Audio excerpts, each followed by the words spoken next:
واضرب لهم مثل الحياة الدنيا كماء إن أنزلناه من السماء فاختلط به نبات الأرض فأصبح هشيما تذروه الرياح وكان الله على كل شيء مقتدرا. المال والبنون زينة الحياة الدنيا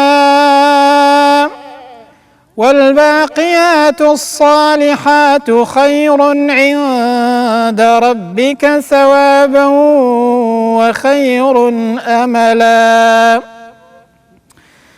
ويوم نسير الجبال وترى الأرض بارزة وحشرناهم فلم نغادر منهم أحدا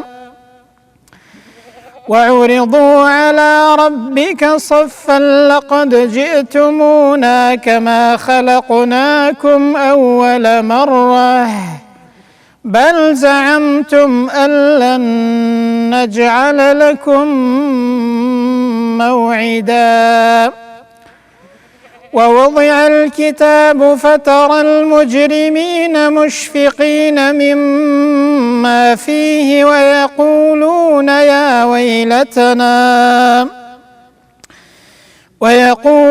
يا ويلتنا ما لهذا الكتاب لا يغادر صغيرة